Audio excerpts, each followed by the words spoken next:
नमस्कार दोस्तों, क्या हाल चाल। उम्मीद करूंगा कि जहां कहीं भी होंगे स्वस्थ होंगे। हालांकि स्वस्थ रखने के लिए डॉक्टर्स की बड़ी ज़रूरत होती है और डॉक्टर्स बनने के लिए भारत देश में बहुत बड़ा एक एग्ज़ाम होता है, नीट का एग्ज़ाम। और नीट का एग्ज़ाम इस बार काफ़ी ज़्यादा चर्चाओं में है। 2024 के जो नीट परीक्षा हुई थी वो यूजी की तरफ से यूजी नीट जो हुआ था इस बार, उसमें लाखों बच्चे बैठे थे। लेकिन जब रिज़ल्ट आए तो उसके बाद सब दम भौचक्का रह गए कि आखिरकार रिज़ल्ट में हुआ क्या। क्योंकि जैसे ही रिज़ल्ट आया हर तरफ तहलका सा मच गया। हालांकि ये रिज़ल्ट की टाइमिंग जो थी वो भी काफ़ी ज़्यादा चर्चाओं में रही थी उस टाइम पे। जब इलेक्शन के जिस दिन रिज़ल्ट आया तो उसी दिन सेम डे नीट के भी रिज़ल्ट आए।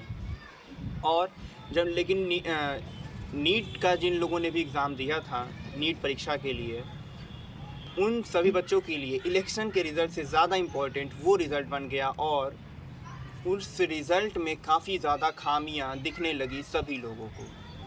बहुत बड़े बड़े जो यूट्यूब चैनल्स हैं जो पढ़ाई से रिलेटेड कंटेंट बनाते हैं, जो नीट एग्ज़ाम की तैयारी करवाते हैं, उन्होंने भी खुलकर आलोचना करनी शुरू कर दी एनटीए की, यानी कि नेशनल टेस्टिंग एजेंसी की। एनटीए वो संस्था है जिसके जिम्मे नीट का एग्ज़ाम इस बार का था और जाहिर सी बात है हमेशा कराता है। लेकिन इस बार जब नीट के रिज़ल्ट आए तो ऐसा आरोप लगा कि जिस तरीके से ग्रेस मार्क्स दिए गए हैं वो शायद फार्मूला बताना चाहिए कि किस बिहाफ पे दिया गया है, किस तरीके से दिया गया है। हालांकि टाइमिंग बताया गया कि कुछ सेंटर्स पे बच्चे टाइम पे नहीं पहुंच पाए, मतलब बच्चों को टाइमिंग पूरी नहीं मिल पाई थी। जो आइडल टाइम है 3.2 आवर्स लगभग है। मैंने नीट का एग्ज़ाम नहीं दिया, मुझे नहीं पता है कि आइडल टाइम क्या है। 3.2 आवर्स से 3 आवर्स से क्या है मुझे नहीं पता, क्योंकि मैंने खुद इस एग्ज़ाम को नहीं दिया है। लेकिन ये जब काफ़ी ज़्यादा चर्चाओं में आ गया, चाहे न्यूज़पेपर हो, यूट्यूब हो, सोशल मीडिया में कोई भी प्लेटफॉर्म हो, या फिर खुद मेन स्ट्रीम मीडिया भी इस पर अब जब बात करने लगा, तो मैंने सोचा क्यों ना इसके ऊपर वीडियो बनाई जाए।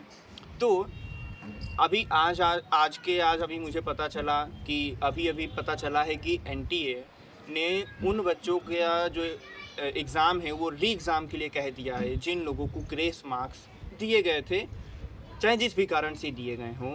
वहाँ जिन बच्चों को कहा गया था कि उनको पूरा टाइम नहीं मिला है, लगभग 1500 से ज़्यादा ही बच्चे हैं वो, उन सभी के ग्रेस मार्क्स हटा दिए गए, या फिर यूँ कहें कि री एग्ज़ाम अब देना पड़ेगा उनको। और कुछ ही दिनों में उनके रिज़ल्ट भी सामने आ जाएंगे। हालांकि काउंसलिंग के ऊपर इसका कोई इफ़ेक्ट पड़ता हुआ नहीं दिख रहा है। और बाकी अभी एग्जैक्टली पता चलेगा धीमे धीमे जब बातें सामने आएंगे कि क्या जो ग्रेस मार्क्स का फॉर्मूला था वो सही था गलत था, वो सब तो बात की बात है। लेकिन बहुत सारे ऐसे बच्चे हैं जो ये आरोप लगा रहे हैं कि ये दरअसल पेपर लीक का मामला है। कुछ लोग कह रहे हैं कि ग्रेस मार्क्स गलत तरीके से दिए गए। जिस हिसाब से बच्चों के नंबर आए हैं, कुछ बच्चों के इस बार पहली बार ऐसा हुआ है कि इतने ज़्यादा बच्चे, तकरीबन 67 65, मतलब 60 से ज़्यादा बच्चे हैं जिनके फुल मार्क्स हैं नीट एग्ज़ाम में, जो कि काफ़ी टफ़ एग्ज़ाम है इंडिया में। और ये पूरे नेशनल लेवल पे एग्ज़ाम होता है और काफ़ी टफ़ एग्ज़ाम माना जाता है। और यहाँ पे 60 से भी ज़्यादा बच्चे से तकरीबन 67 बच्चे ऐसे हैं जो फुल मार्क्स स्कोर किए हैं। हालत कुछ यूँ हो गई है कि जो टॉप कॉलेज जैसे दिल्ली एम्स हो गया, वहाँ के लिए जो बच्चे अप्लाई करते हैं, जिनका सपना होता है वहाँ जाना, अब फुल मार्क्स ला के भी आप नहीं जा सकते हैं, क्योंकि उतनी सीटें भी तो होनी चाहिए। इसके अलावा अभी जो केस है वो भी किया गया है। इसके ऊपर जांच भी होगी या नहीं होगी वो तो कोर्ट का विषय है, कोर्ट बताएगा। हालांकि अगर आपने नीट की परीक्षा दी थी तो आपकी पर्सनल राय इसके ऊपर क्या है, आप कमेंट सेक्शन में बता सकते हैं कि अगर आपने दी है परीक्षा तो आपका रिज़ल्ट कैसा रहा, आपकी क्या उम्मीदें थी और किस हिसाब से परिणाम आए। क्योंकि जब परिणाम आए उसके बाद से सबसे ज़्यादा चर्चा का विषय एनटीए और नीट बन गया।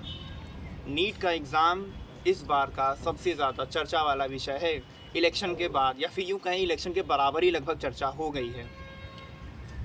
और भी बहुत सारे यूट्यूब चैनल्स हैं जो बहुत बड़े बड़े चैनल्स हैं, उन्होंने तो डायरेक्टली सुनने में आया है कि डायरेक्टली उन्होंने सू कर दिया है, यानी कि केस कर दिया है।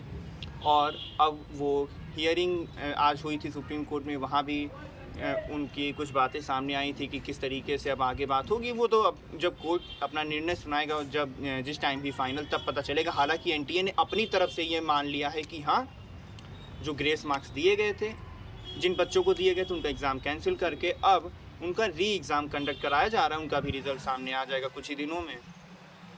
23 जून वो तारीख है जिस दिन इनका री एग्ज़ाम कराया जाएगा। और अब देखने वाली बात होगी कि आखिरकार जिन बच्चों का री एग्ज़ाम कराया जा रहा है, आखिरकार उनको कितने मार्क्स आते हैं। और शायद हो सकता है कुछ लोग तुलना भी करें ग्रेस मार्क्स और इन सब जो नया इनका मार्क्स आएगा। हालांकि आप इसके बारे में क्या सोचते हैं, कमेंट सेक्शन में ज़रूर बताइएगा। मिलता हूँ आपसे अब एक नए वीडियो में। तब तक चैनल को सब्सक्राइब, वीडियो को लाइक और अपने सभी दोस्तों के साथ शेयर ज़रूर करिएगा और अपनी राय कमेंट सेक्शन में ज़रूर रखिएगा।